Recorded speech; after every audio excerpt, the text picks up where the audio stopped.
How much more suffering? How much more suffering do we need to endure? Are you Amorim out yet? Or are you just sitting there in a little boat all by yourself in the middle of the ocean thinking, where is the sun? Because all it is raining. Imagine sitting in a boat in the middle of the ocean and it's just raining and raining and raining. Some people will watch that game today and be like, it's all on the players, the players, the players, the players. And while the players do have a part to play, they're the ones on the pitch. They're the ones running around. They are the ones. They are him, the ones. They're the ones. But my Lord, how many times this season have we collapsed? Have we faltered after the manager has made substitutions? How many times? How many times today? We were 1-0 up against a West Ham team, a struggling West Ham team. I expected Man United, a Man United team under Fergie, would have gone for the kill. Go and get the second goal to finish the job. You cannot go defensive when you're only winning 1-0. 1-0 is a dangerous scoreline. They say 2-0 is a dangerous scoreline, and I understand why they say that. But come on, if 2-0 is dangerous, then what is 1-0? If 2-0 is dangerous, then what is 1-0 then? After scoring one goal at Old Trafford, you go and get the second goal. You do not need to take off all these players and go defensive. Putting Ugarte next to Casemiro, putting Bruno in the right 10 and Mason Mount in the left 10, playing Brian and I'm not gonna lie, people. Brian and Mbeumo, the last 3 games, let's call it, Brian and Mbeumo has been good for Manchester United overall. We've seen it with our eyes. He's scored important goals. He's won us games with his goals. He's played overall well. But let's not pretend that the last 2-3 games he's played, he's been shocking. Today, abysmal. Cunha, I don't even remember what Cunha did today. Those 2 today were not good. Out of the front 3, Zirkzee, the not so new signing, was actually the better performer. He was.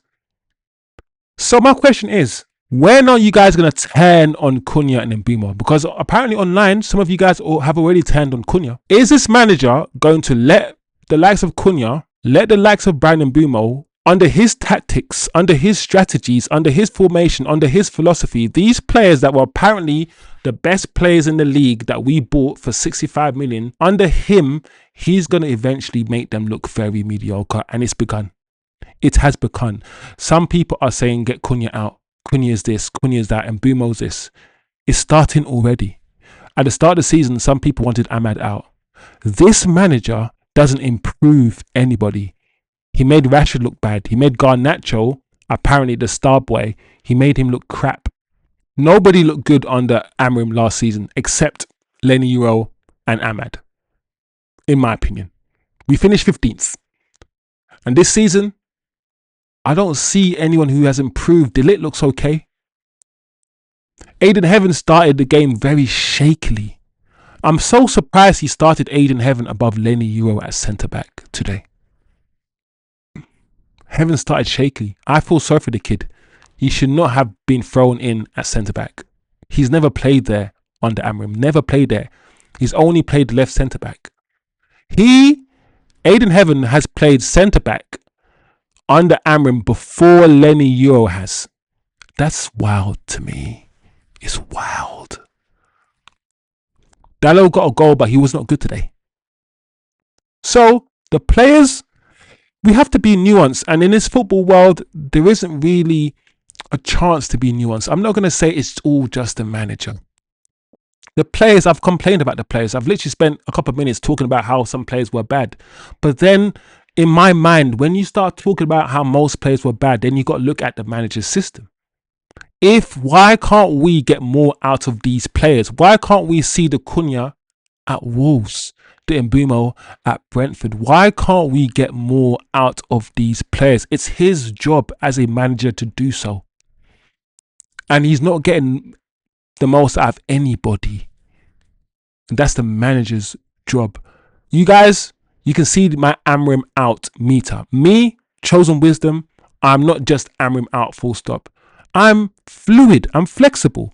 Right now, I'm about 60% Amorim Out. That's why the meter is so high.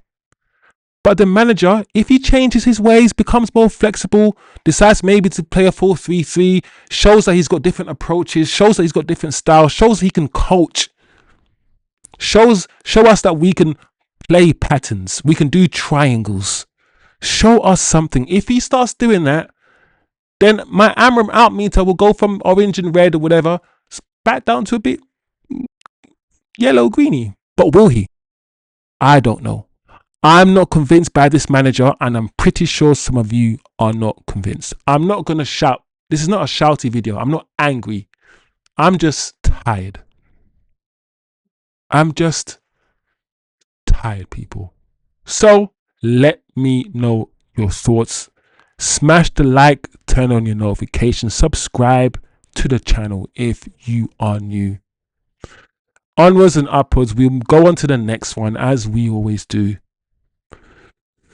But after the Everton game, guys, I'm not going to lie, I feel like I've been punched in the gut by Mike Tyson.